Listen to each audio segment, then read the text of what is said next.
कुल इन्नमा अना बशरुम मिस्लुकुम यूहा इलैया सल्लल्लाहु अलैहि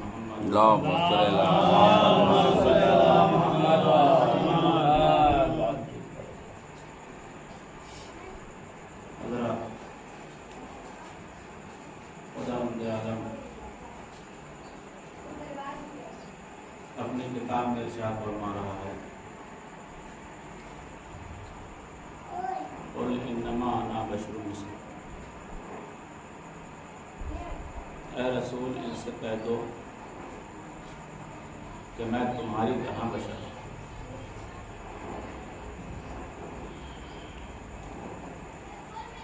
फर्क ये है कि हमारे ऊपर वही है।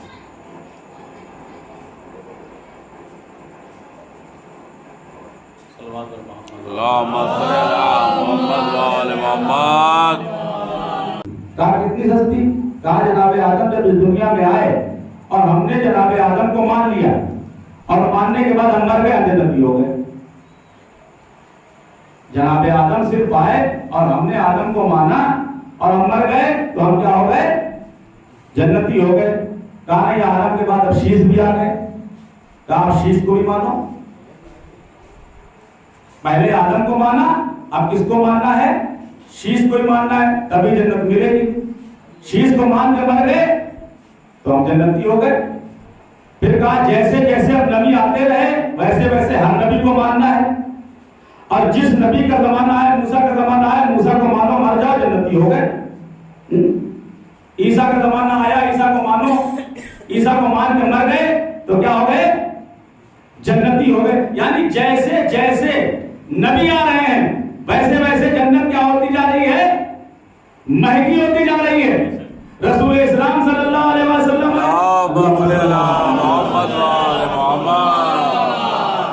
का रसूल को ही मानो, जो आखिरी रसूल है नहीं मानो, और फिर इनकी बातों को मानो। रसूल को माना, उनकी बातों को माना, दुनिया से चले गए तो हम क्या हो गए? जन्नती हो गए। जन्नती हो गए नहीं हो गए?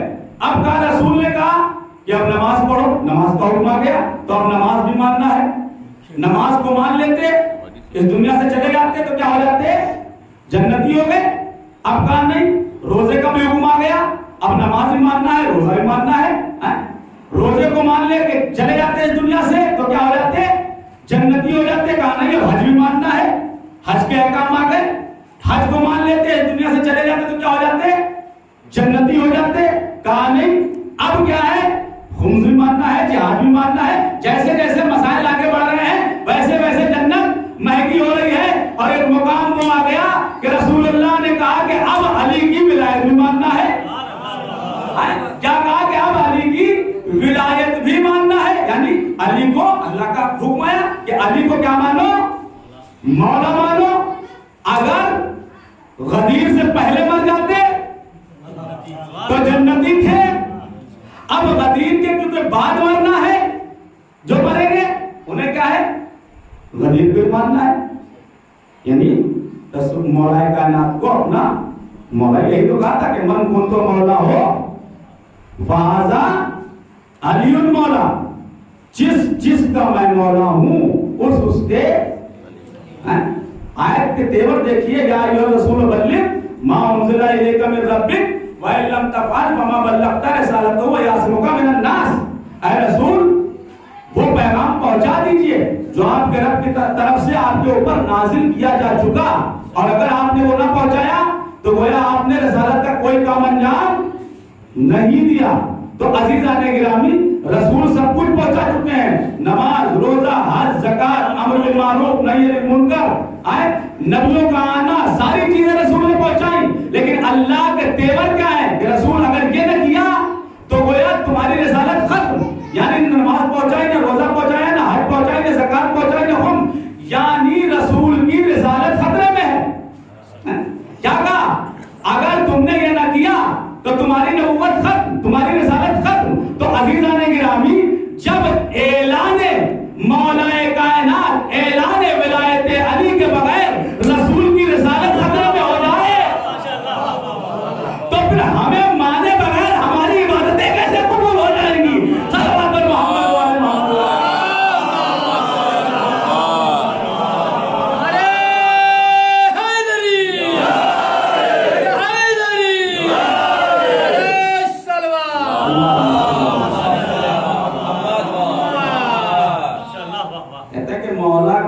के फजाइल नहीं ऐसे कि कानों को ही मजा आता है, दिल को ही मजा आता है। क्या कहा? क्या इन्हें मौला ही मानो। और गदीर में हुआ क्या कि मन कुन तो मौला हो फहाजा अली मौला, जिस का मैं मौला, इस जुमले पे तवज्जो करिए, उसके अली मौला, जिसका मैं मौला उसके अली मौला। अजीजान गिरामी, दिन के मुकाबले में क्या होती है? रात। सूरज के मुकाबले पे क्या है? हमने सूरज कहा चांद आपकी खुद समझ में आ गया, हमने दिन कहा रात आपकी खुद समझ में आ गई, हमने जुल्मत कहा उजाला आपकी खुद समझ में आ गया, यानी हमने अंधेरा कहा उजाला आपके खुद समझ में आ गया। अब हमने कहा कि मन कुन तो मौला हो फहाजा अली मौला। रसूल इस्लाम ने कहा जिसका मैं मौला उसके अली मौला, यानी गदीर के मिंबर पे दो मौला, एक रसूल मौला एक अली मौला। और मौला के मुकाबले पे क्या आता है? गुलाम। बहुत तो बच्चे, मौला के मुकाबले पे गुलाम, यानी गदीर में दो मौला, बाकी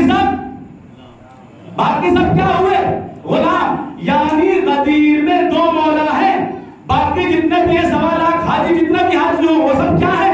वो सब क्या है? गुलाम। तो अजीजान गिरामी, ये गदीर में बात तय हो गई कि रसूलुल्लाह मौला और मौलाए कायनात मौला, यानी गदीर में दो मौला और बाकी जितने हैं सब गुलाम। अब गदीर से जमाना आगे नहीं बढ़ेगा, आगे बढ़ेगा नहीं बढ़ेगा, तो मौलाओं के घर मौलाजादे पैदा होंगे, गुलामों के घर गुलामजादे पैदा होंगे पैदा होंगे नहीं भाई, मौलाओं के घर मौलाजादे पैदा होंगे, गुलामों के घर गुलामजादे पैदा होंगे। तो अब किसी भी जमाने में कोई मौलाजादा किसी गुलामजादे से कहते कि तू मेरा गुलाम है, तो इसमें ताज्जुब की क्या बात है?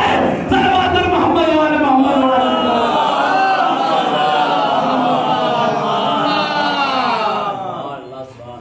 गुलाम होना भी बहुत अहमियत का हामिल होता है।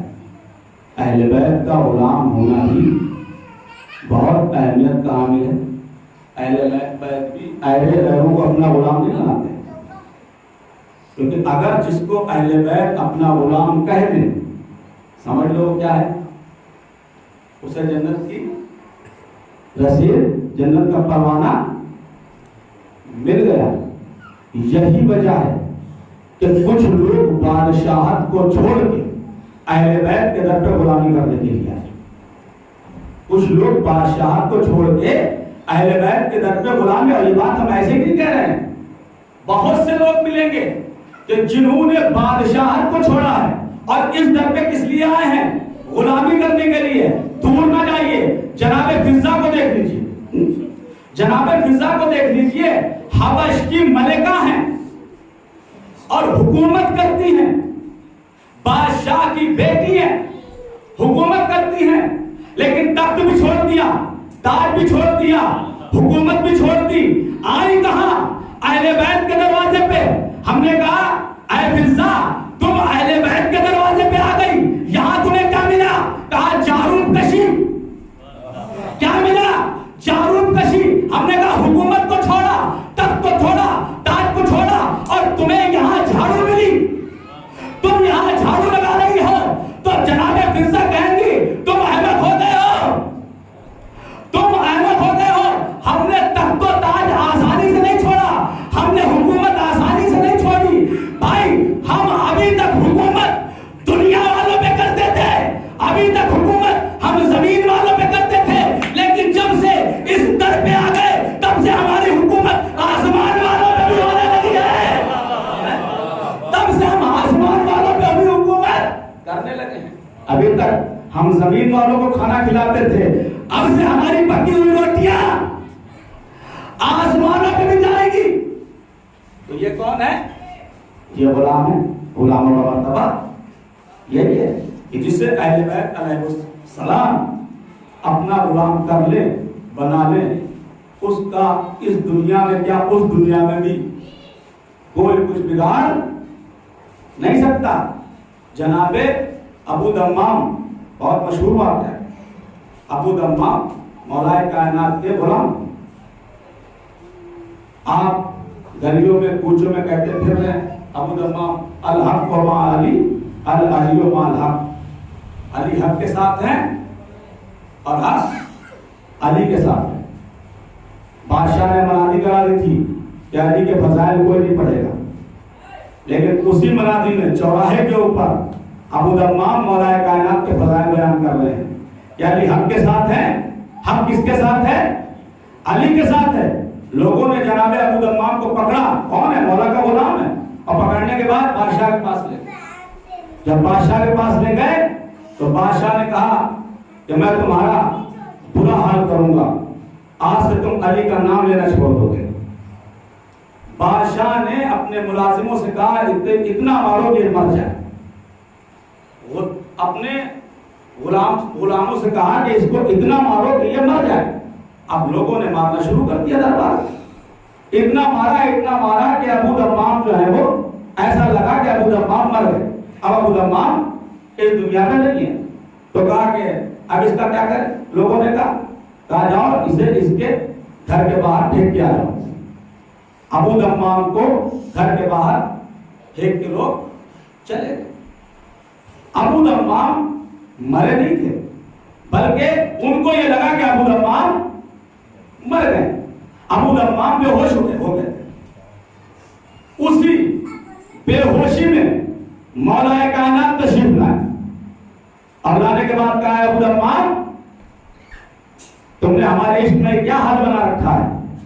कहा मौला, अब बेहोशी में कह रहे कि मौला बस आप इतनी ताकत हमें और दे दीजिए कि मैं एक बार फिर उसके दरबार में आपकी सलाह करके आऊं। कहा मौला एक बार आप मुझे इतनी ताकत और दे दीजिए कि मैं एक बार उसी के दरबार में आपका कसीदा पढ़ के फिर आ जाऊं। अबू दम्माम की उम्र कितनी है? अबू दम्माम की उम्र है 60 साल। कितने साल? 60 साल उम्र है। बुजुर्गी है अबू दम्माम की, लेकिन अबू दम्माम कह रहे कि मौला एक बार इतनी हमें हिम्मत दे दीजिए कि हम उसके यहाँ जाएं, उसके दरबार में जाएं और जाने के बाद आपका कसीदा पढ़ें।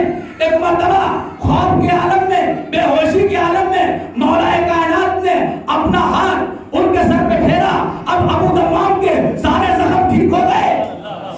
अबू दम्माम के सारे जख्म ठीक हो गए। अबू दम्माम होश में आ गए। अब जो अबू दम्माम ने अपने को देखना शुरू किया तो जिस्म पे एक भी निशान नहीं है, पूरा जिस्म सही है और उम्र भी 60 साल नहीं है बल्कि 30 साल हो गई है। उम्र भी 30 साल हो गई है। और ख्वाब में, बेहोशी में मौला ने अबू दम्माम से जमानत ली कि ऐ अबू दम्माम जाओ, आज से 30 साल तक की हमारी जमानत है कि 30 साल तक तुम्हें मौत नहीं आएगी। यानी 30 साल के हो गए और उसके बाद का 30 साल तक तुम्हें मौत नहीं आएगी। जाओ उसके दरबार में कसीदा पढ़ो जाके। अबू दम्माम ठीक हो गए। अब जो अबू दम्माम कल तक बूढ़े थे आज जवान हो चुके हैं। आज जवान हो चुके हैं। एक मर्तबा चौराहे पे खड़े हुए और खड़े होने के बाद लोग फरमाने लगे, खड़े होने के बाद उन्होंने कहा कि हक को मार अली, अली माल हक, अली हक के साथ है, हक अली के साथ है। लोगों ने पकड़ा और पकड़ने के बाद कहा तुम कौन? कहा मैं भाई जिसको कल फेंक के आए थे। कहा कल तो तुम बुजुर्ग थे। कहा ये अली का करम है कि आज मैं जवान हो गया हूं। तो कहा चलो आज जब तुम्हारी जबान खींचवा दूंगा। आज कल तो तुम्हें छोड़ दिया था, कल तो तुम बच गए थे, आज तुम्हें बच के जाने नहीं देंगे। एक मर्तबा दरबार में उसको ले गए, ऐसे ले गए जैसे मुजरिम ले जाया जाता है। जब दरबार में ले गए, ले जाने के बाद बादशाह ने कहा कि आज कौन है? कहा आज वही अबू दम्माम है जिसको कल लेकर के आए थे, जो अली के कसीदे पढ़ रहा था। तो एक मर्तबा बादशाह ने कहा कि कल तो तू बच गया था, लेकिन आज तेरा सर तन से जुदा कर लेंगे। एक मर्तबा अबू दम्माम ने बादशाह की आंखों में आंखें डाल के कहा कि सुन, अगर कल तक ये बात कहता तो मैं मान लेता, अगर कल तक ये बात कहता तो मैं मान लेता, लेकिन आज मैं तेरी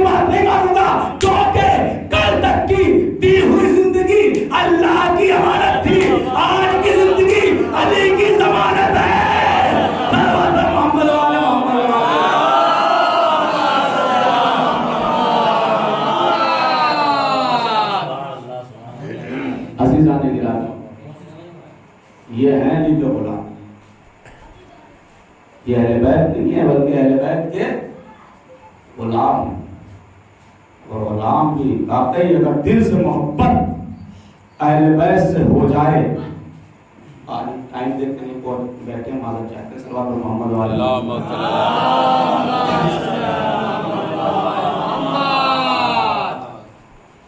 तकरीबन हो गए 15-20। इमाम के आगे थोड़ा सा सर उठा के बात तो कर सकते।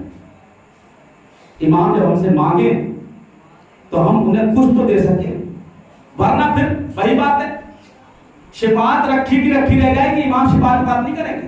अगर हम आप चाहे बस हमने मौला मौला कर लिया और इमाम भाई हम जब इमाम के लिए कुछ नहीं कर रहे तो इमाम हमारे लिए क्या करेंगे? काम नमाज क्यों पढ़ते, रोजा क्यों रखते? अल्लाह को खुश करने के लिए नहीं, ये अल्लाह को खुश करने के लिए नहीं है। क्योंकि इमाम हुसैन अलैहिस्सलाम ने नमाज बचाई, रोजा बचाया, हज बचाई, ज़कात बचाया, अम्र बिल मारूफ बचाया, नही अनिल मुनकर बचाया। तो अब जो ये काम कर रहा है वो हुसैन को खुश कर रहा है, वो क्या कर रहा है? हुसैन को खुश कर रहा है। और जो मजलिस कर रहा है वो अल्लाह को खुश कर रहा है।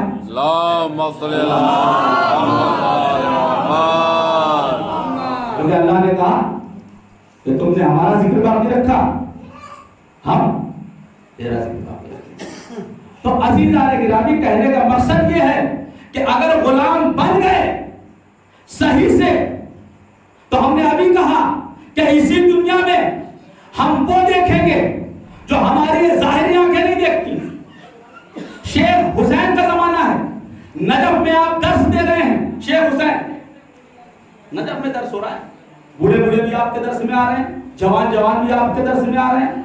उसी दर्स में एक नौजवान है जिसकी समझ में कुछ नहीं आ रहा, रोज पढ़ाते हैं रोज वो भूल जाता है, रोज पढ़ाते हैं रोज भूल जाता है। लेकिन उस नौजवान का भी एक मशगला है, एक उसका कायदा है, एक उसका उसूल है। वो उसूल ये है कि वो रोज जाता है नजफ में, मौला अली की जानी पकड़ के कहता है कि मौला आप हमारे जहन को इतना तेज कर दें कि हम आगा की सारी बातें समझ, जो हमें आगा पढ़ाते हैं वो सब समझ। रोज जा रहा है, सालों से पढ़ाया, सब भूला हुआ है, कुछ नहीं आता, बैठा रहता है क्लास में, नौजवान बच्चा है, नौजवान लड़का है।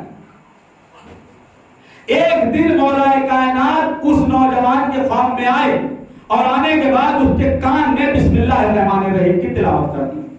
क्योंकि जाहिर सी बात है, मौला से जब इतना मांगेगा तो मौला कभी उसे परामर्श नहीं करेंगे। बिस्मिल्लाहिर्रहमानिर्रहीम की जब तिलावत कर दी तो फिर क्या हुआ? अब उसकी आंख खुली तो जो साल 2 साल 4 साल पहले शेख ने पढ़ाया था वो सब के सब वापस आ गए। किसने तिलावत की? अली ने तिलावत की। किसकी? बिस्मिल्लाहिर्रहमानिर्रहीम की। तो जो 4 साल पहले पढ़ाया था वो सब वापस आ गया।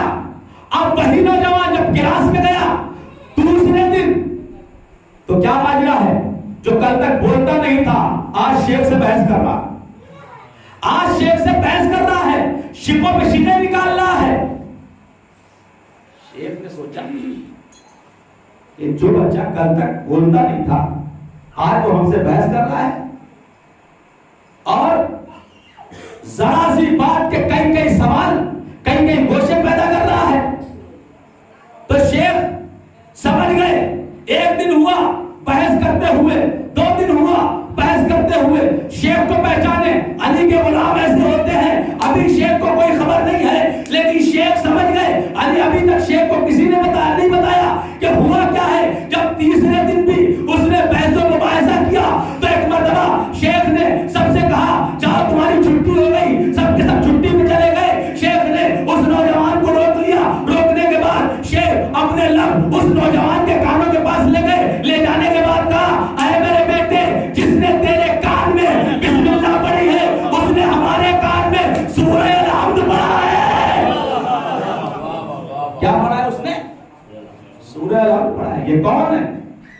शेख, सैयद नहीं है।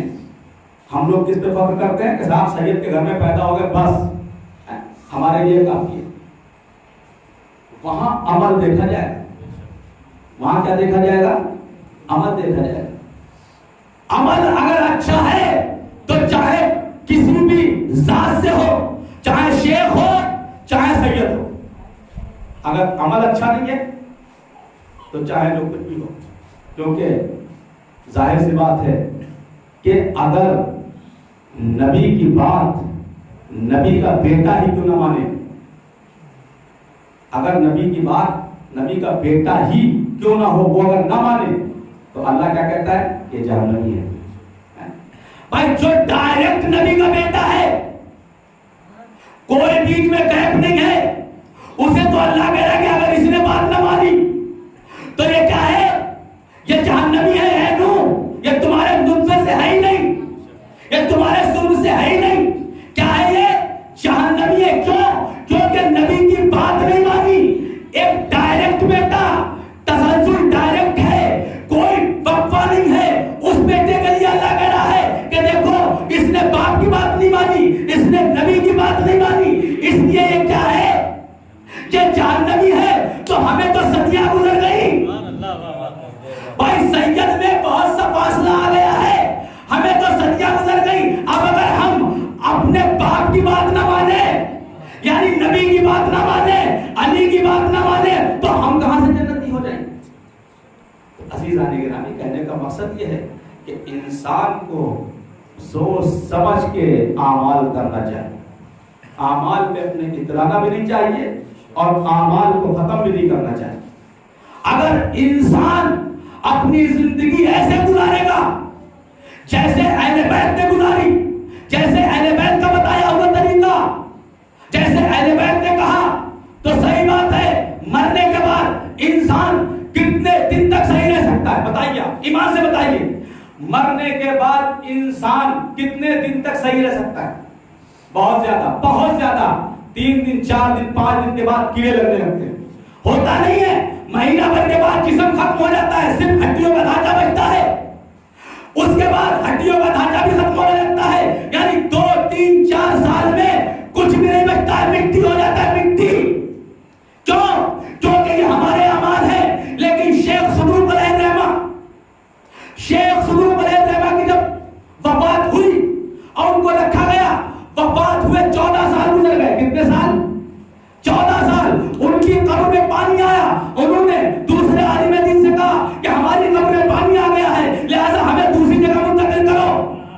ख्वाब में उन्होंने दिखाया कि हमारी कब्र में पानी आया, हमें दूसरी जगह मुंतकिल किया जाए। तो फौरन वो आलिम दीन उठे, सुबह का उन्होंने इंतजार किया, लोगों को जमा किया, कब्र के पास आए और आने के बाद कब्र जब खोदी तो आप क्या सोचेंगे क्या होगा?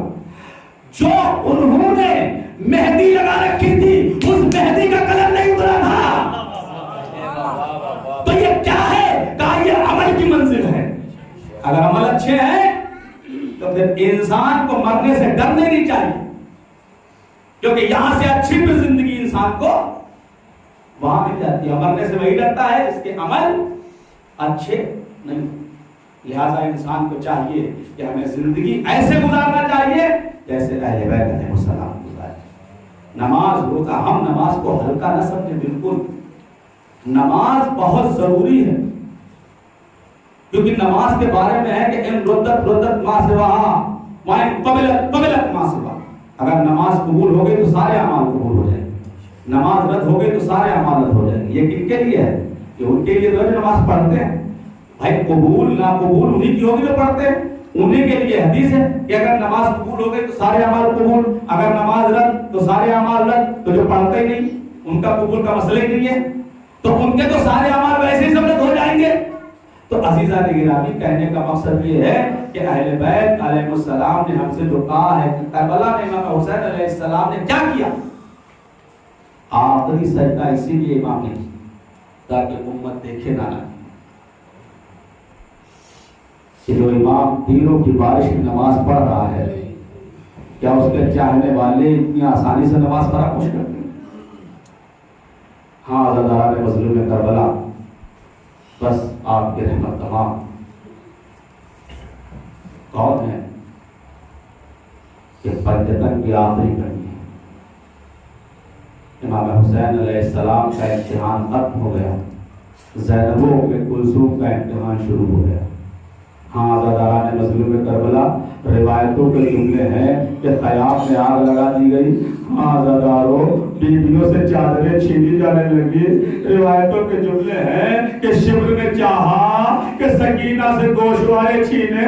सकीना ने कहा कि शिव तुम ना महरम है, तो रुक जा, मैं खुद ही गहवारे उतार के दे देती हूँ, मैं खुद ही बुंदे उतार के दे देती हूँ। छोटे छोटे हाथ सकीना किए, कानों के लबों पे गए। जनाब सकीना ने बुंदे उतारना चाहे, अरे कुछ देर हुई, शिविर से रहा न गया। शिविर ने अपना हाथ सकीना के कानों पे दिया, बुंदों को खींच लिया। सकीना ने मुराद का रुख किया, अरे मेरे चचा जो आपने बुंदे पिराए थे, अरे शिविर ने छीन लिए। आज़ादारान मज़लूम करबला रिवायतों के जुमले हैं कि जब ये लुटा हुआ काफिला शोहदा के लाशों से गुजारा जाने लगा, तो हर बीबी ने अपने आप को अपने वारिस के लाशों पे गिरा दिया। जनाब ज़ैनब ने अपने भैया का लाशें देखा तो फरमाया, मेरे भैया मुझे वो वक्त याद है कि जब मैं सो रही थी, मेरे रुखसारों पे धूप पड़ रही थी, तो अबा का दामन लेके खड़ा हो गया था, जब तक कि मेरी आंख न खुली उस वक्त तुम खड़े रहे थे। ऐ मेरे भैया ज़ैनब के पास चादर नहीं है जो तेरी लाश पे साया कर दे। आज़ादारान मज़लूम करबला रिवायतों के जुमले हैं, रिवायतों के जुमले हैं कि चलते चलते काफिला ठहर गया। एक मर्तबा खूली ने निदा दी कि ऐ शेब्र, वो नेज़ा जिस पे सर हुसैन था वो गिर गया है, वो उठता नहीं है। एक मर्तबा शिब्र ताज़ियाना लहराता हुआ सैयद सज्जाद के पास आया, आगे कहने लगा, ऐ सैयद सज्जाद अपने बाबा से कहो आगे बढ़े, वरना ताज़ियानों से पीठ छलनी कर देंगे। आज़ादारों सैयद सज्जाद ने हाथों की हथकड़ियों को संभाला, पैरों की बेड़ियों को संभाला, संभालने के बाद अपने बाबा के पास आए। बाबा ताज़ियाने खाने की हिम्मत नहीं, बाबा आगे क्यों नहीं बढ़ते? अरे सरे बुरीदा से आवाज आई, अरे बेटा वो बाप आगे कैसे बढ़ जाए जिसके सीने पे सोने वाली 4 साल की बच्ची काफिले से बिछड़ गई है। हाँ, ऊंट को देखा गया तो सकीना को ऊंट पे न पाया। जनाब ज़ैनब उम्मे कुलसूम सकीना को ढूंढने के लिए निकली। हाँ, एक जगह पे देखा कि नकाब पोश बीबी है, नकाब पोश मौजमा है, बैठी हुई है। हाँ, जानू पे जानू पर जनाब सकीना को बिठाए है और तसल्ली दे रही है, ऐ मेरी बेटी परेशान ना हो, अभी तुम्हें तुम्हारे काफिले वालों से मिला देंगे, अभी तुम्हें तुम्हारे काफिले तक छोड़ आएंगे। आज़ादारान मज़लूम करबला जनाब ज़ैनब आगे बढ़ी, ऐ बीबी अभी तक इसको जिसने मारे हैं, तमाचे लगाए हैं, जिसने छीने हैं, गोशवारे छीने हैं, जिसने लगाई है कुर्ते में आग लगाई है, ऐ बीबी तू पहली है जो मेरी बच्ची को दिलासा दे रही है, जो मेरी बच्ची को तसल्ली दे रही है, जो मेरी बच्ची को तशफ़्फ़ी दे रही है। ऐ बीबी तेरा बहुत बहुत शुक्रिया। जनाब फातिमा ने नकाब उलट ली, अरे ज़ैनब किसका शुक्रिया अदा कर रही हो? मैं तुम्हारी माँ फातिमा हूँ। हुसैन ने मदीना छोड़ा, माँ ने लहद छोड़ी, इस काफिले के साथ साथ तेरी रहनुमाई कर रही है। इन्ना लिल्लाह।